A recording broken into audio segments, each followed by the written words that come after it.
তো আমি কি করতে পারি?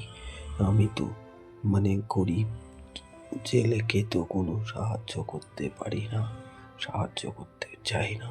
আমার তো কি দিনকাল পড়লো যে আমি গরিব জেলের সাহায্য হতে থাকবো।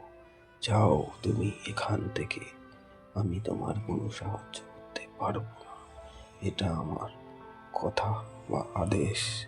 তারপর রাজদরবার থেকে একজনা তার সাহায্য করার জন্য রাজাকে কিছু কথা বলতে সাহায্য করতে আসলেন।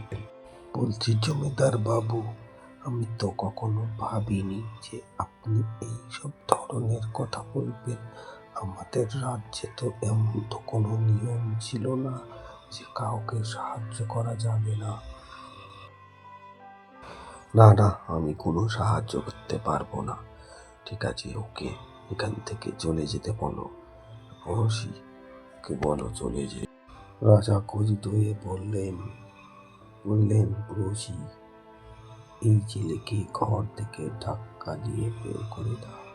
ঠিক আছে, আমি যেন একে দ্বিতীয়বার আমার রাজসভাতে না দেখতে পারি, কারণ আমি চাই না ছেলেকে কোনো সাহায্য করতে। তারপর পড়শিরা ওকে বের করে দিলেন। সে বড় দুঃখী হয়ে গ্রামের দিকে ফিরে তার ঘরে গিয়ে বললেন,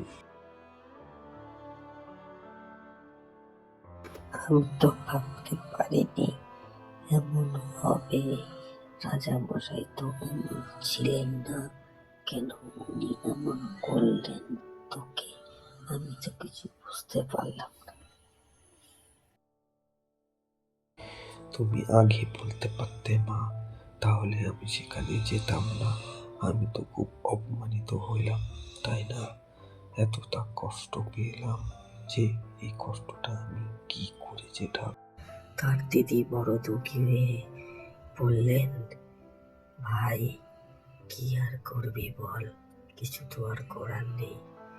এখন তো সে। ঠিক আছে দিদি, তুই ঠিকই বলেছিস। আর তো ভেবে বা কি হবে, কপালে যা আছে তাই হবে, তাই না? ঠিক আছে, তাহলে তো যাই, আমার তো আবার। এই বলে রাজু বেরিয়ে বললেন।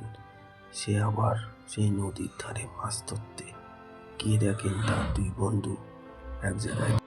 কে রে ভাই, তুমি? এতদিন তো কখনো দেখিনি এখানে।